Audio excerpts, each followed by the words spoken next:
What's going on, YouTube? Welcome back to the channel. I'm Coach Black, your internet, relationship, and breakup coach. Today's topic: what does your ex feel when they realize that they've lost you? Now, this is probably a question that is burning in the depths of your mind, because most times when someone dumps you, it's unexpected, and there can be such a visceral pain and trauma that's caused that even the people close to you may not be able to visually see, but it's something that's, prevalent and you can really experience at the core of your soul. And most times the question you ask is, why don't they care? Do they care? How is this breakup so easy for them? Will they miss me if I'm in no contact? I want you to watch this video, and I'm going to explain to you the feelings that come up in your ex when you're in no contact, when you've been in no contact for so long that they realize that they might have lost you. So before we get into that, I want to tell you a quick story. The other day, probably about 2-3 weeks ago, it was a long week. I was busy making a lot of videos. I had a lot of client calls, just so much going on. And it was a Thursday out here in Houston, Texas, and I just wanted to unwind, get some dinner, get something to eat. Before I came back home, I just didn't feel like making my own dinner that night, and so I decided to go out. I went out to a restaurant that was downtown, and so if you know anything about Houston, the parking can be miserable. So I found this place, the reviews looked good, the menu looked delicious, and it looked like something I would definitely enjoy.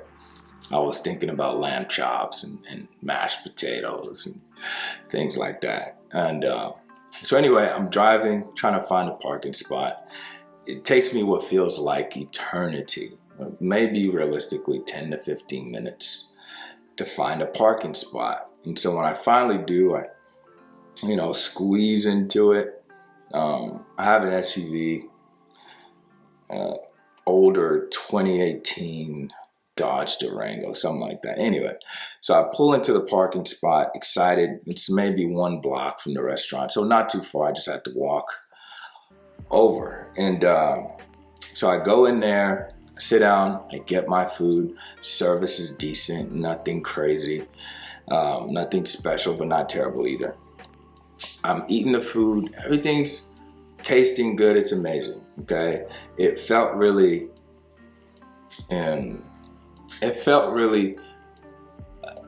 serene in a way to be at a point, after a long week where I was enjoying my food and everything was right with the world. Even with how, not stressful, but how busy I was that week. I truly love what I do, and so it was just, I needed to unwind. Anyway, I finished my dinner.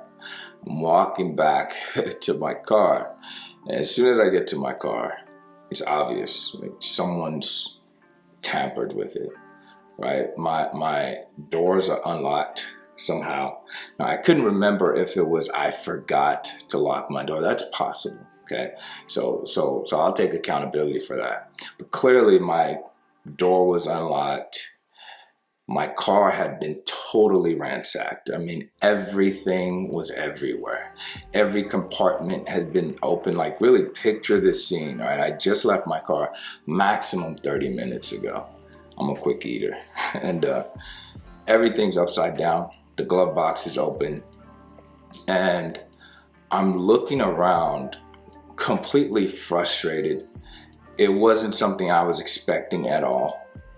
And I remember thinking, what the heck did this person or people get from my car?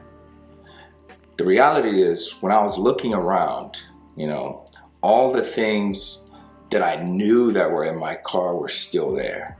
But there was still that gnawing feeling like they got something from me. And realistically, I probably haven't looked in my glove box in 6 months, a year. So whatever was in that car that they got, truthfully, I probably don't need it. Because till today, I don't know if or what they got. I'm guessing they got something. But I tell you, for the next week, even till today, I'm constantly pausing and replaying and thinking, what could they have possibly gotten from my car? See, the reality about human nature is that we form attachment to things and people in places that are familiar to us. It's our way of kind of marking our territory, making our dent in the world and in the universe. And as long as something is yours, if you think about whatever it is that you own, you tend to describe it with a possessive term. My comb, my car, my house. And so no matter how stoic most of us are, when someone takes something that's yours without permission, you go into a psychotic rage, maybe something a little lesser than psychotic. But the point is, because of that attachment, it matters to you. You care. And what's interesting is, even as much as we are attached to our things, we are way more attached to people that matter to us. Because one of the fundamentals of existing in life, period, is building relationships with people. Life is about relationships. What I do, what you do for work, even if you don't love your coworkers, you're probably doing some service or helping make some product that is helping other people downstream. So it's all about our interpersonal relationships with each other. And so we naturally form bonds and connections and attachments to people in order to survive, in order to keep the species moving forward, to be successful, productive. Now, you've probably heard about attachment styles, right? Which describes how we bond and form relationships with people. And these patterns are created when we are a lot younger. It has a lot to do with our connections and bonds to our caregivers. What was our experience like with them? And how does that inform the reality of how we bond and connect with people in the future? But the reality is, no matter how stoic your ex is, no matter how strong they are, they do have an attachment to you. And the thing that happens in a breakup that you have to understand is that most times your ex had made that decision weeks before they told you, maybe months. They've had that gnawing feeling that this relationship was not going to work. A part of them does perceive you as not as attractive. A part of them doesn't feel like you're good enough for them. Now, it doesn't mean that you're not a great person. This is all about perception. And in reality of human beings, perception is reality. And so just because your ex has this feeling or this thought that life without you would be better, they started to plan and plot the breakup. How are they going to tell you? How are they going to leave? But again, reality is this is just a perception. It's not reality. Most times, life is not better without you, especially if you were a good, loving partner. So what happens when your ex leaves? Most people, you beg, you chase, you send text messages. Maybe you send them pictures to remind them of the good times and how amazing things were between you guys.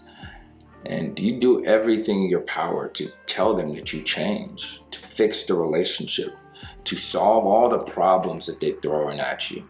Oh, my family doesn't like you. And I'm going to quit my job and find myself. And we always argue. Whatever excuse that your ex is giving you, you start working like crazy to fix it. And so because of this, your ex has this perception that you will always be there. And some of you even say this. I've talked to clients, you sent the message, like, if you ever change your mind, I will always be here. You say these types of things. And so the reality of how your ex sees you is kind of like how I saw those things in the glove box. I wasn't worried about them. I wasn't thinking about them on a day-to-day basis, because even though they were mine, in the moment, I was neglectful of them. I didn't care too much about, what they were. I just stashed them away in the glove box. But I knew that they would always still be mine. And whenever I needed them, I could just go in the glove box and get whatever it is that was there. But the reality is when those items were taken suddenly, instantly, I started to care a lot more. I started to worry. I started to think about it. What did they get? What is it? What if I need it in the future? Even though I haven't seen or set my eyes on said items in months. See, when you go no contact and you truthfully stay away, not just for a week, not just for 2 weeks. See, most times it's going to take an extended amount of time of doing things perfectly. Because remember, you and your ex already have a pattern. They already know how crazy you are about them. They already know how much you love them. You've told them as much. And so most times 2 weeks is not enough to be convincing. In some cases, 1 month is not enough to be convincing.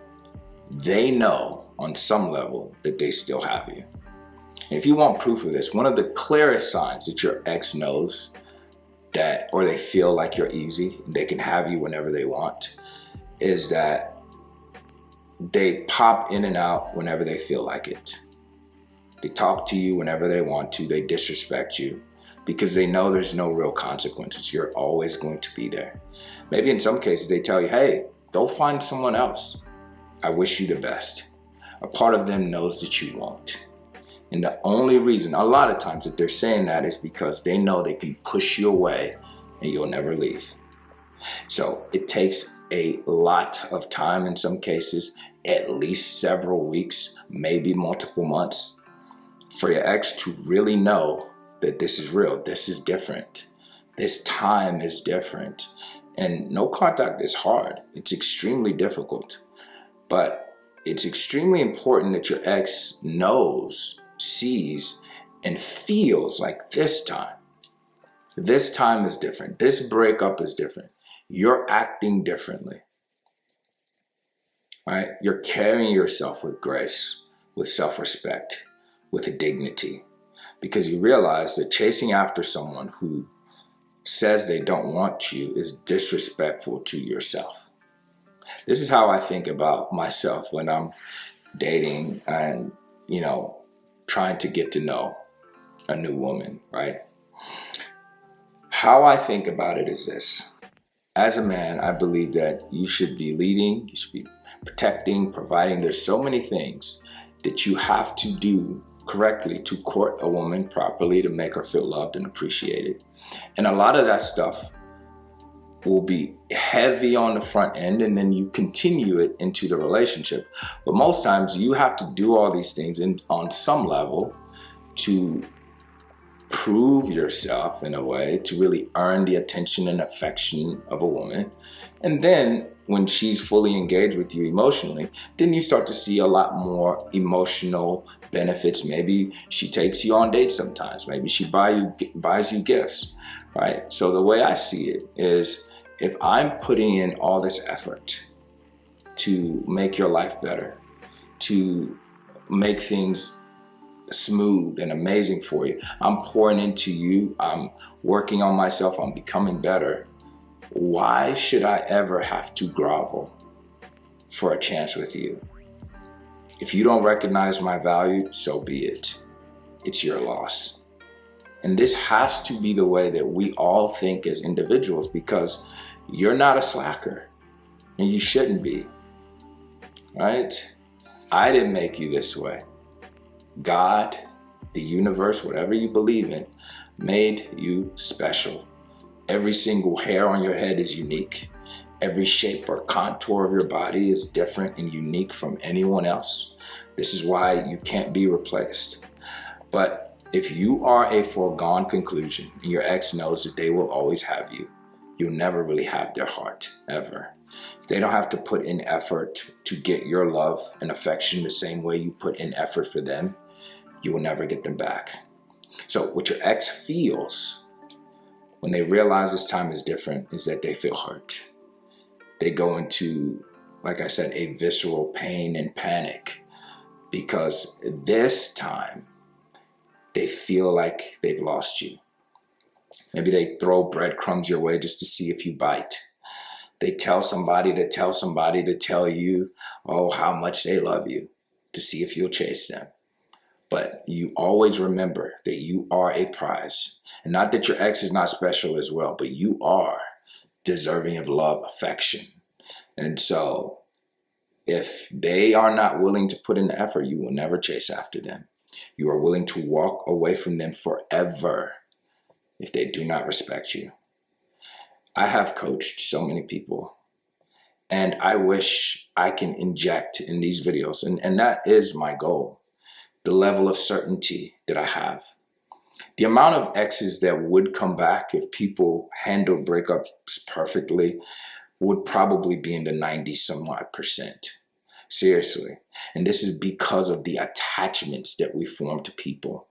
The same way you're hurting and you're chasing after them, if you gave them enough space, the hurt, the pain that you feel, they will feel those things as well.